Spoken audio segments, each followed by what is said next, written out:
Savvy Central Radio, drawing out the best from our guest, with your host, Christina Nitchman.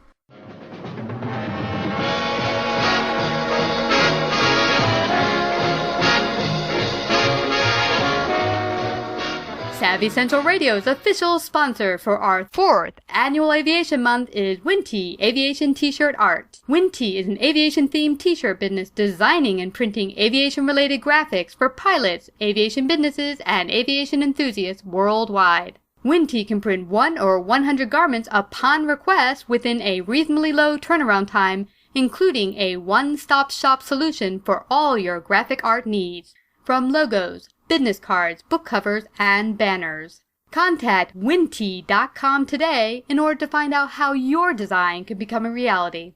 Our guest today is Steve Thorne of FlightChops. FlightChops is a professionally television-quality virtual ride-along flying video series. Steve's aim in creating these videos was to share his experience and give back to the aviation community and the world. His videos are shot via multi-camera angles to give the viewer a full experience as much as possible of each flight. Find out more and watch Steve's awesome videos at youtube.com/FlightChops. Sponsor and find out more about Steve's work at FlightChops.com. Hi, Steve. Welcome to Savvy Central Radio. How are you? I'm good. How you doing? I'm doing fabulous this evening, and I thank you for sticking with me. We had some technical difficulties today. Thank you for joining us for our 4th annual Aviation Month this year, and I'm really excited to have you on. You've been doing some amazing work, Steve, with FlightChops, your amazing pro videos that you show on YouTube. But before that, you were a private pilot. Share with us some of your journey of how you became a private pilot, some of your challenges, both positive and negative. Sure. Okay. So I've always known I wanted to fly ever since I was a little kid. It was just a difficult sort of road to get started because I didn't have an uncle or a dad or some family friend or something that could be that first mentor that so many people have. Yeah. So I really had to do it myself. And it took a few years as a kid to figure that out. And I tried the air cadet route, but I don't like, my personality didn't really jive with the military sort of vibes. That didn't really work out.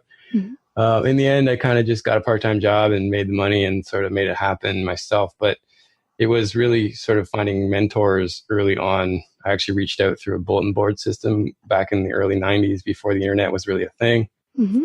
And one of my first mentors was this awesome guy, Norm.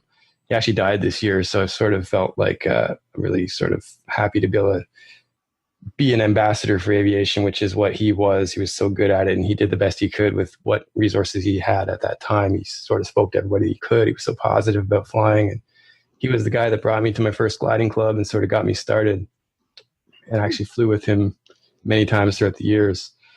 So it's pretty cool. But yeah, it was a humble beginning sort of as a private pilot. I never had any aspirations to go commercial. Mm-hmm. Wow, you were a glider pilot? That's how you got started in gliding? Yep. So soaring was definitely the way I started. And that's how I recommend anyone starts when they ask me. Wow. It's affordable. It teaches you the fundamentals, and forced landings were never really a thing that stressed me out too severely. Mm-hmm. After that, I actually did have a situation where in a glider, I kind of got a little cocky as a student doing some solo in a 233. If you know what that is, it's basically a tin can that really doesn't look like it should fly. It's one of those training gliders that's really not efficient, but it glides better than a Cessna, but not much better. Mm-hmm. But I actually managed to keep one up for like almost 2 hours on a Saturday. And only forced it down because I had to go to the bathroom. And on the Sunday, I had similar conditions, but I got a little cocky and I dumped off the tow at 1,500. You pay by 500-foot increments, and they usually go to 2,000. Mm-hmm. And I dumped off at 15, and like I had done the day before, and I had thermaled up to 5,000 without a problem. But the Sunday, whatever happened, it just wasn't the same. And I hung around at 1,500 feet for like half an hour hunting for thermals and really couldn't get more than a couple hundred feet. By the time I realized I was miles away from the field, there was no way I was going to make it back if I didn't get more altitude. Uh-huh. And I just did what I was trained to do. I did they call it landing out. It's not called a forced landing. Okay. And it was actually the best landing I'd ever done, and put it down in the field that was well selected. It was actually so good that the tow plane, the field that I picked was good enough that the tow plane came by and landed there. Uh-huh. And they flew the glider out. They had sent a truck, which is normally the procedure, with a trailer. And then the punishment for the pilot is that you have to buy everybody beer and steaks because they have to take the wings off. And it's like a multi-hour process it's very punishing.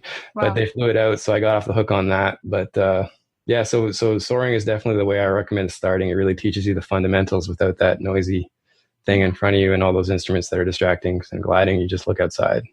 I love that, Steve. And this recalls for me, we had a commercial pilot on last year who says, I've been now flying commercial for over 30 years. And she said the thing that's missing in commercial flying is that you really fly by the gauges, meaning that really you're watching the instruments and all the gauges and the plane is flying itself.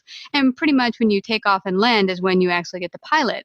Right. But she's really concerned with the state of pilots keeping up with recurrency, because now you're just watching systems most of the time and not actually flying the airplane. And she said that you'll notice lately there's been some accidents in the commercial arena, and it's because pilots aren't flying as much as they should. And one of her suggestions was actually glider flying. And same with tailwheel, actually. Where I fly, there's a few airline pilots that train with my instructor on the tailwheel airplanes. And one of the guys told Dennis when he came back after a weekend of flying the Super Cub, and he was like, my landings are getting a lot better. And the guy also owns a Warrior, which is like a Cessna-sized airplane, right? Yeah, yeah. And Dennis was like, what, in the Warrior? He's like, no, in the Airbus. Wow. It's like, because, he's like, we don't really use the rudder much. We just kind of land. Uh-huh. But, if you use the rudder, you won't lurch, and the passengers won't even feel that side-to-side loading when typically airliners can just sort of arrive, right? Yeah.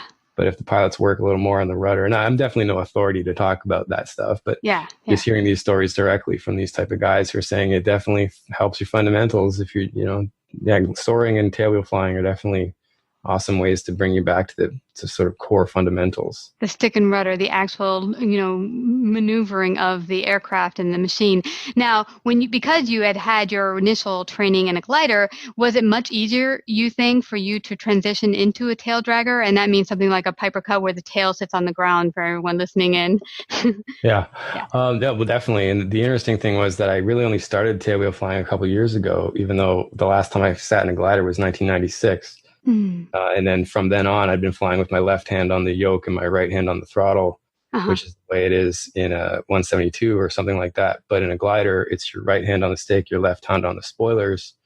When the spoiler kind of acts, it's a control that acts just like the throttle. You pull it out and it increases spoilers, which are the same effect as decreasing throttle. So when you jump into a Super Cub, it's configured the same way. It's right hand on the stick, left hand on the throttle. So interestingly, after all those years, I jumped into the Super Cub, and on my first lesson, I was landing it and felt quite comfortable. And my instructor was like, "That's impressive to see that muscle memory is still there after all that time." Wow. I think it's that idea that, I forget what the scientific term is, but however you learn something the first way is usually the way that it sticks. The law of primacy. There you go. Yeah, So the key being that you got to make sure you learn it right the first time. Learn it the right way the first time. But anyway, because if you don't, the wrong way or whatever that you learned it is what's going to stick in anything, right? Yeah. And I must admit, I saw your last video where you were flying the Cub, and you really dance on those pedals. And I see why you're really good with now in a tail dragger, though. In a glider, you do work with rudder the same way you would in a Cub, right? Oh yeah, and in fact, it's more important in anything. The rudder is probably the most important control in a glider, because if you're not efficient, like if you're flying with some yaw in there, you're not coordinated. That's why there's usually a piece of yarn taped to the windshield right in the middle of a glider. Oh, what is that about? Well, that's your ball, basically. In an airplane, you got the ball, which tells you how your yaw is doing, keeping you coordinated, going straight. Like basically, the tail is supposed to follow you straight. When you make a turn, if you don't work with the rudder to keep the coordination, you'll get what's called adverse yaw. Or if you could use too much rudder, it'll be a skidding turn. But basically, the idea being that if you're coordinated, you're efficient. Your fuselage is making the smallest sort of hole through the air as it goes forward. Now, of course, you use the rudder intentionally to make yourself very uncoordinated. If you want to create a great deal of drag, to do something like a forward slip where you'll come down quicker for landing if you want to descend more efficiently. So for soaring, it's very important to be efficient if you want to, get your maximum glide ratio.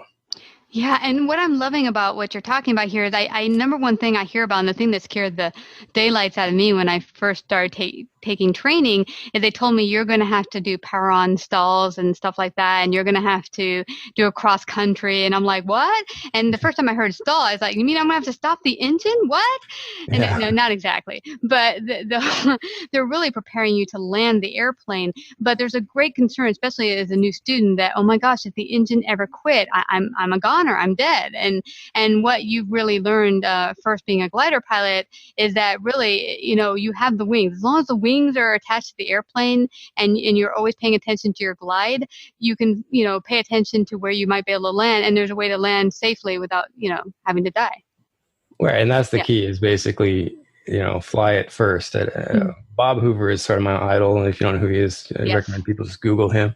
His kind of advice is fly it into the crash.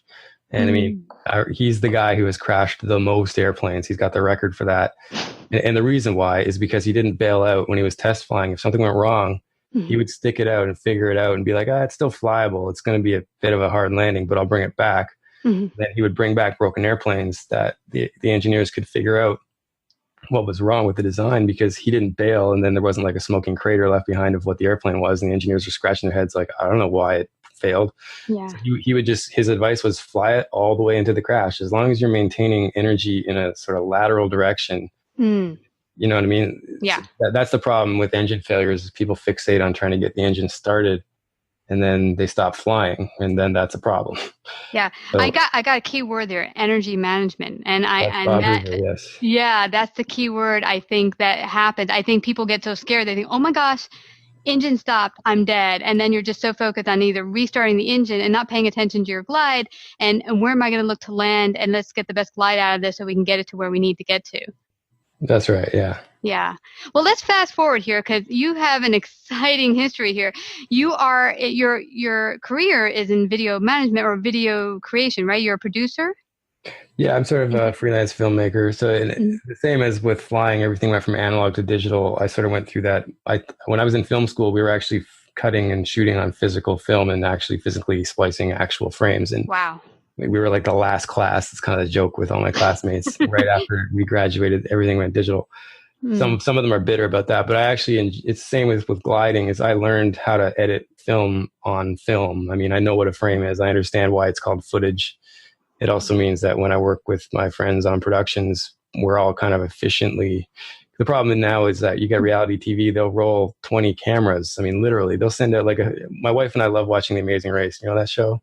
No, I don't. Okay. No. Well, anyway, it's a reality show that sends people on a race all around the world in teams, and they have to do these silly games in all these different countries. But there's like 10 teams, which means there's cameras that follow each team, and it's a nightmare for the editors. I know some people that have worked on it, and they come back with literally hundreds and hundreds of hours of footage.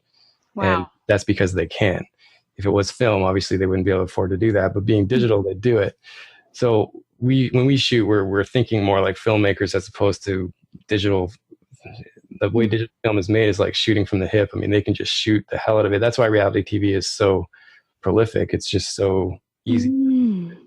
They put all the money into post. Well, it's actually expensive because the budgets are high because they have to spend so much energy in post-production, right? They can shoot it reasonably quickly because they just throw a zillion camera guys at it. And then they spend weeks and weeks figuring out what they've got, and then so much time editing to bring it down to the 22 or 44-minute time slots for TV. Wow. So I guess the whole thing with what I'm doing is that it started with my own personal debrief using GoPros. Like in the early days, I had been doing debriefs on paper beyond with the logbooks, sort of the single line entry, right? Yeah. And that was another piece of advice from Norm, my first mentor, was make a note, like make a journal with more details than just that one sentence. You know, what good is that to you if you look at it 3 or 6 months later? You really won't get anything out of it. You should write down what the wins were, what you liked, what you didn't like about your performance, make some notes about what you learned. With GoPros, it allowed me to look back at it like a black box. I could really review it in great detail. I could see what I knew I did wrong or right. But the cool thing was seeing things I didn't know that I could fix. And that was sort of the epiphany for me. And I shared those early videos with some of my friends, just literally to say, hey, check this out. I picked up this thing that I noticed I was doing right or wrong or whatever. And then it was just from there, I just thought, there's a lot of stuff on YouTube that I feel is lacking context. And I don't blame, I don't hold it against them per se. A lot of them they're putting out videos that are not edited because people aren't editors. Mm-hmm. I understand that YouTube is free. So I'm kind of I guess it slowly evolved where I started putting TV level production value into this stuff. Yeah. Yeah. And sure. I have to tell people just how amazing it is. Me and my partner watch your videos often every weekend when we can. And we look forward to new ones all the time, but it's called FlightChops, guys. It's on YouTube, and many aviation enthusiasts and pilots check in, because you don't need to be a pilot to check it out and be enthralled by the amazing video work of it. And just, you are so humble. Like, you're going along and just talking about, showing people you learning, and you're always in learning curiosity mode, which is awesome. You don't got this chip on your shoulder like I know everything. But presently you're over like 33,000 subscribers with nearly 3 million views. Now, what really kicked you into high gear that made you kind of take it from your beginnings to all the way cranking it up to what you have now? Well, yeah, I guess really what it came down to was a couple of the videos resonated that I did early on and got some good traffic, which got some attention from different industry people. So I was able to reasonably quickly decide it was worth putting the energy into it to make it a little bit better, and possibly, well, the first thing I did was I launched a crowdfunding campaign, which I'm very careful about. Like, I really want to make sure that it's sort of understood that I put a lot of work into the videos, so I always try to make it clear, like, I'm not asking you to pay for the flying. Obviously, I can't even legally do that. It's as a private pilot. Yeah. It's the filmmaking. So typically my costs on productions are still double what the revenue that it's generating is, but it's been helping. And what I've been doing slowly is raising the production values as different sort of sponsors have come on board. FlightChops was actually the first sponsor to come on board, which is really cool. It's a pretty serious aviation company, and I was proud to work with them. I've used the product for a long time, and that helped legitimize other sponsors that maybe were considering, like, how do you get into sponsoring a YouTube channel? It's hard to figure out that legitimacy. And again, like I'm very careful to not call my stuff educational. I'm not an instructor. I work with a lot of really cool instructors. And, whenever they offer tidbits and wisdom, it's pretty cool to be able to sort of share that stuff. But at the end of the day, it's still edited. Context is still lost. So I'm always careful to make it clear that, yeah, I mean, it's a license to learn. So I got nothing to prove. I mean, I don't mind looking like an idiot sometimes. I mean, the fact is, I am a private pilot. I don't owe it to anyone to be better than the best I can be, which will never be professional standards. So I can afford to look like a bit of an idiot sometimes, which honestly, because I'm always trying something new, I'm always trying to be safe, obviously. But a lot of what I do is just share my training in the real-time environment of what's going on. And oftentimes it's funny to see how fast you can get task saturated. Yeah. And I'm wondering how you handle all the, working with the video. Do you bring a crew with you so that you can concentrate on flying and they set up the videos, or you just pre-set up the videos and then just get started with the lesson or the flying and then go back and see what you got later on? How's that usually work for you? Right. So there's kind of two levels of the way I produce the videos, and it's sort of called the full productions, are the ones where I bring out a crew. And that's where I am distracted as a filmmaker because I'm managing a crew. So I'm very clear to make sure that I'm not pilot in command whenever those type of productions are happening. Like, I won't compromise my safety by being distracted by trying to be two things at once. If I'm pilot in command, the cameras are there, set it and forget it. It's part of my part of my pre-flight. The idea being that it's a debrief tool. So I set up the pre-flight, early on. I press record on the cameras, and then I stop thinking about them. If the batteries die, whatever, I don't care. It is what it is. I get what I got. So once I start flying, those cameras are set it and forget it. And then I look back at what I got later. And some of the coolest videos I've shot have been those type of ones where I just rolled because I was just going to use it as a debrief. And then obviously debriefing is when I find the things that are the tidbits worth sharing. So those are unplanned. And some of the ones that early on resonated were those types of things, obviously, because that was before I started even working with the crew, sort of bringing them out. So when I started bringing them out, it would be a plan. Sort of, we know we're going to go fly a Stearman or like a World War II biplane, and we know there's going to be some cool, we're going to shoot an interview with the instructor. We're going to get B-roll of the airplane from the outside. We're going to shoot it like a TV production. There's still going to be those moments where we're flying and natural things are going to happen where I'm learning and trying to figure out how to land it when I can't see where I'm going, that kind of thing. Wow. Yeah. Wow. It's amazing, Steven. I have like a million questions here, but I'm really excited to hear about how it's coming along, that how, you talked about how you started to get sponsors and all. And I know that once people started to see the amazing content that you were putting out, I'm sure it wasn't too hard. Did you approach companies, or did companies start approaching you that wanted to fund it? How did it work out in that regard? Yeah, I mean, the cool thing is, again, I'm not really a business guy. I just like making movies and I like flying for fun. So the first thing I did was launch the crowdfunding campaign. That was sort of my first foray into like raising revenue for the thing. And I made it clear because I didn't monetize on YouTube. That was a very intentional decision. I didn't want commercials. I didn't want banners. I didn't want any of that crap to interfere with my frame. I didn't want to make people wait for a commercial for 15 seconds just so they can click skip or whatever. So the plan was, I was like, I would love to get industry sponsors and tastefully put them into the content with, tasteful product placement, that sort of thing. People need to understand, obviously you got to pay the bills, and I won't promote something I don't like or use.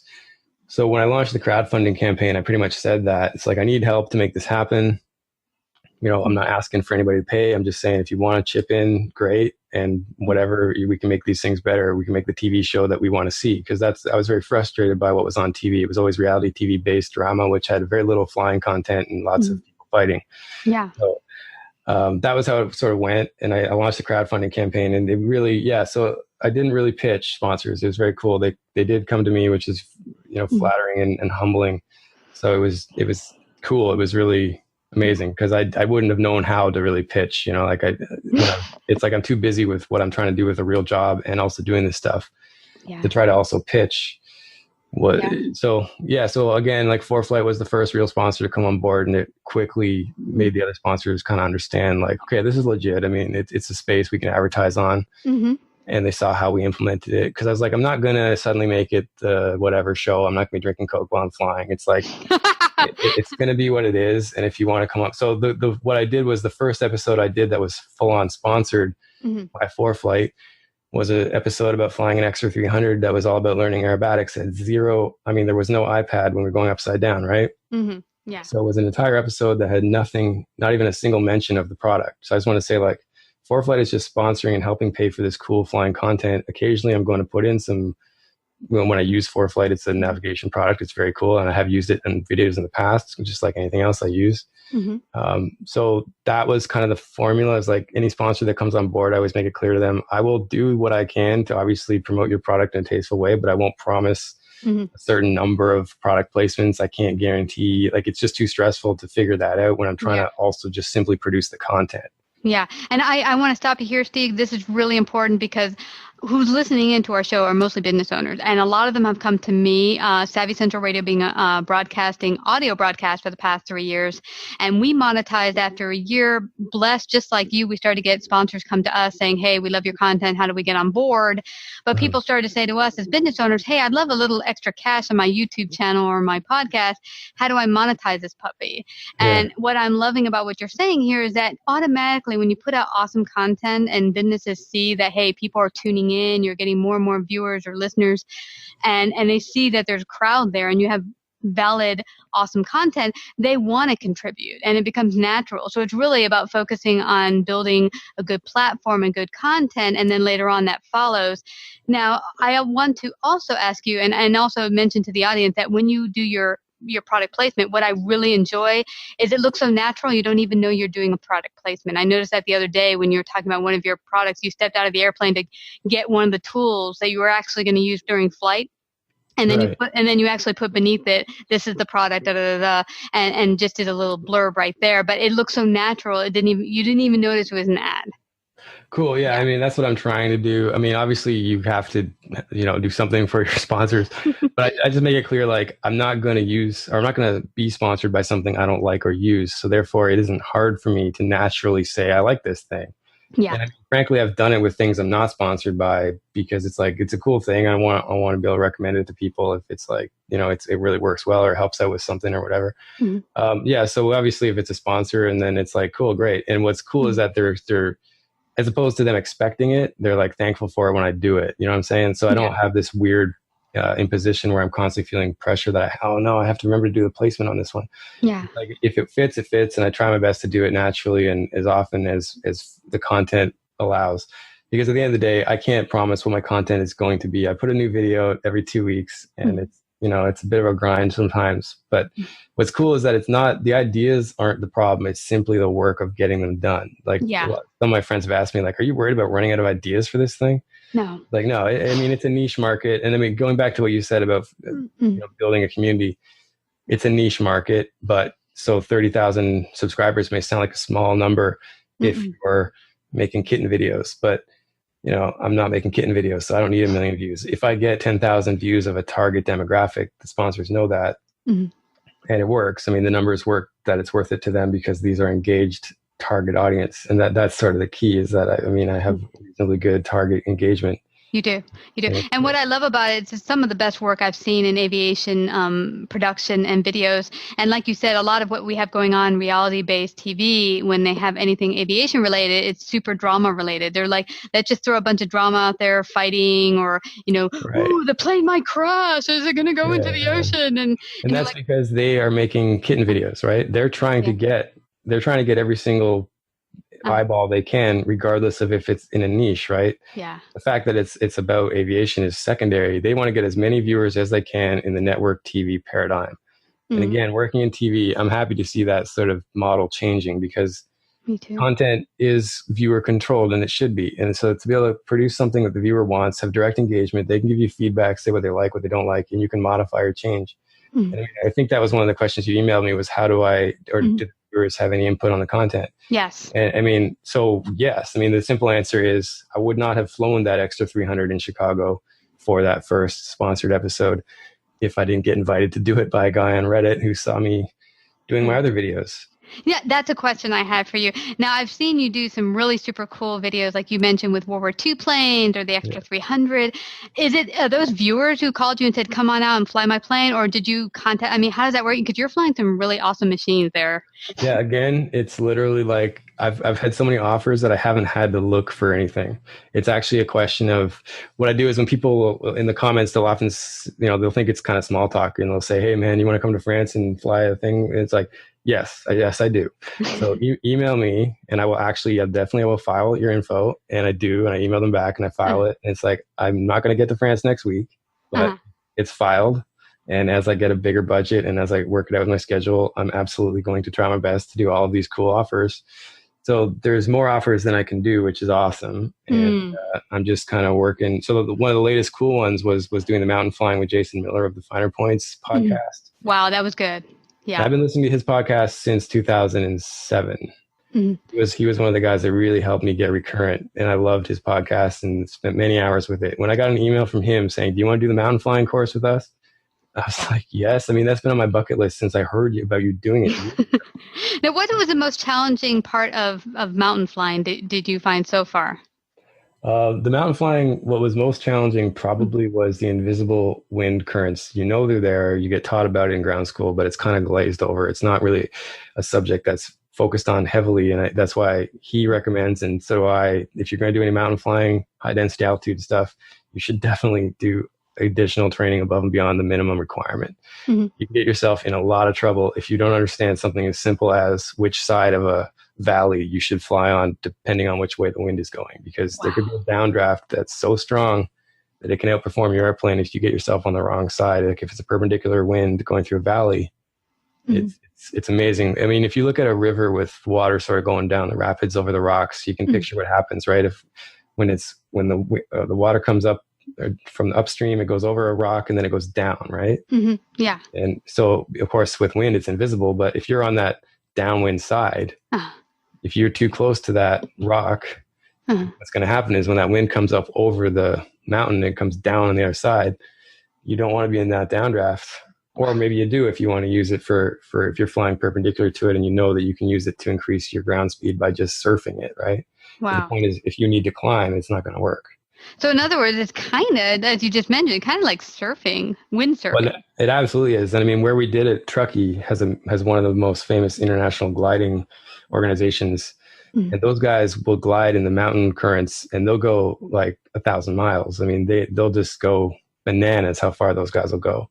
Wow. And they'll do exactly that. They'll surf the mountain waves and so on and use all that energy. And they just know how to read the air currents and keep a glider flying over mountains for an entire day. Like they'll go at dawn, and the only thing that they'll stop them is the daylight. Like they'll have to land when it gets dark. That is freaking awesome. Yeah, it's great. Wow. I also must mention, I love the survival portion of the video that you had, because there are some things I really learned. I mean, I never want to think about the idea that, God forbid, our plane should go down. I mean, things happen. I know that often people who are beginner flyers or even passengers, the most thing they worry about is plane engine stops, we go down. But that might not necessarily be the case. There's a number of different things that could happen. I mean, cars crash all the time for, whatever reason. But the video you had recently that was talking about survival and different things to pay attention to is great. Really instructional and very helpful. Cool. Yeah. And I mean, that's the kind of training that's above and beyond what you need to do for your license. And again, it's a license to learn, and I'm always looking for different things to do. So going back to the beginning of starting this thing, I was a pilot just getting recurrent and asking myself, what new missions can I do to give myself an excuse to go flying this weekend? So ultimately the YouTube channel is a great deal of work to make the films, but it's created a self sort of perpetuating bunch of new missions. So it's super rewarding to give the the stuff back to the community, but it's giving back in so many ways that it's really awesome. So I'm super happy to do it. Yeah, and I'm sure also this has also given you different opportunities to actually be able to afford more flying than maybe you could have when you were just going out to try to recurrent yourself. The irony is no. No, really? Oh, really? Okay.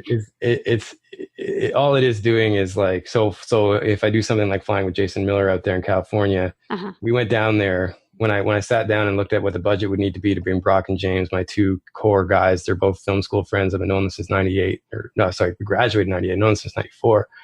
But those guys are film pros. I mean, they work, in the industry now, and they're good friends of mine. But when I bring them out, I tried my best to pay them something. I mean, I don't pay them industry standard rates, but bottom line, we budgeted $26,000 to go to California for a 4-day shoot. Wow. So now, when I did the math based on what my sponsors and what my crowdfunding was going to raise for that allotted, amount of production, the number came out to about 11,000. So I went out there with less than half of what I needed to produce what I wanted to produce. So, I mean, it's not a sustainable venture currently. Yeah. Making money, but I mean, at the end of the day, I'm not paying for flying this way, but what it's doing is getting me opportunities to fly things that I wouldn't have been able to because they're sponsoring the experiences, right? Yeah, absolutely. And here's something I want to point out to you and to the audience is that we had someone on last year who there was a couple, they're a man and woman team who decided we love traveling and we love eating, so we're going to travel the world and do our own video production. And so, of course, no one's going to pick them up right off the bat. No one knows who the heck they are. So they did it out of pocket for 5 years, and it was hugely expensive for them. They weren't rolling in the dough. They said they did a lot of saving tip ways to travel, like standby, travel by standby and da-da-da. But the point is, they said, we wanted this so bad that we kept doing it for a number of years and growing the content and putting out really good content. And now they got picked up by a cable show where they're having a huge success with Midlife Road Trip, it's what it's called. They're having huge success, and they're now been picked up where they're actually getting paid well for it.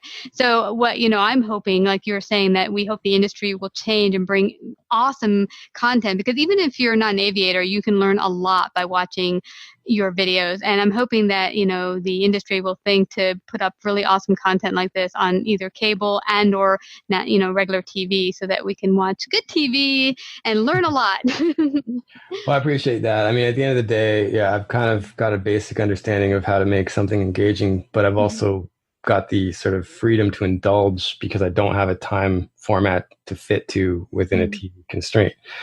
But what I think you're going to see more of is that TV is sort of figuring itself out, because no one watches commercials anymore. I mean, you got Netflix and these type of things that are streaming services where you can watch an entire show with zero commercials, and they're starting to produce content for these venues based on sponsorships and so on. So I think more and more viewer controlled content is going to start to happen. You're going to see more niche stuff that's actually hitting the niche properly with content they want to see. You don't have to watch kitten videos to see an airplane, So at the end of the day, it's a fun place to be and sort of watch the whole paradigm shift. And I mean, I don't know if I can do it for 5 years unsustainably, but I think at this point, my wife, she's very supportive. She sometimes asks me like, so how much of your time are you putting into this again? and it's like, I guess the answer is I'm putting in roughly half my time into it, and it's generating about a quarter of my revenue. So the joke is that I'm working twice as hard as I should be on it. Yeah. But the other thing is that when I'm editing this stuff, it's hours and hours of footage of stuff I like. Yeah. So as opposed to when I'm editing a TV show, like a reality show, like a renovation show, or some of the types of jobs that I've had, it's like stuff that just is like soul sucking hours. Like I will never get that time back that I spent watching someone paint that. I mean, literally we are watching paint dry when we're editing renovation shows, right? Yeah. So at least when I'm working on this stuff, it's hours and hours of flying stuff. And I might not use all that raw footage, but I'm debriefing and I'm reflying that lesson or whatever that I did. Yeah, and you learn and what I find, because Savvy has started to take our productions live on video as well, and it's a whole new experience. I thought audio editing was hard, but it just takes it to a whole new level. No, it's a lot more intense, and it is taking a lot of time, but it's amazing, the learning process. But I have to tell you, Steve, it's been so educational and awesome having you come out and share your wisdom and gifts today with our audience. Before we head on out, is there any last words you'd like to leave with our audience? Well, you know what? I'm not a script guy, I think, at the end of the day. So I think that maybe is my accidental success, is that I'm not trying to make it something that it's not. Yeah. So really, I just go out there. I have a basic idea sometimes of what I want to do with the videos or the productions. But at the end of the day, I just try to be present. And I do hate being on camera, by the way. Like, I'm a filmmaker that I like to be behind the camera. So to do this thing and be in front of the camera has been a real challenge. But in a lot of ways too, though, it's because I'm flying and doing something I love that I'm able to focus and not think about the self-consciousness of being on camera. So I think my advice, I guess, if you're talking about a business audience, is do what you love. Don't try to force it. And patience it's not about patience. It's more about tenacity, I think, is the word. Because if you do what you love and you're tenacious, you'll get there. You betcha. Yeah, absolutely. And I totally get you when it comes to the being in front of video thing. I don't think photogenic or whatever, and I don't like being in front of camera, but hey, I am enjoying the experience and the learning, and I've met some awesome people, as I'm sure you have. So as you always say on your videos, keep your flight chops sharp. And thank you again, Steve, for coming to Savvy Central Radio. Awesome. Join our mailing list today by texting Savvy Radio to find out about upcoming guests and events and receive a free gift, how podcasting can help increase sales and influence in your business. Savvy Central Radio is home to over 100,000 listeners per month globally and runs in syndication on 8 AM and FM platforms, including iHeartRadio and 6 podcasting platforms. To find out more about our paid sponsorship opportunities or to become a guest and find out how we can help you get your message out to the world, call 718 area code 713-2289 or email at savvycentralradio@gmail.com.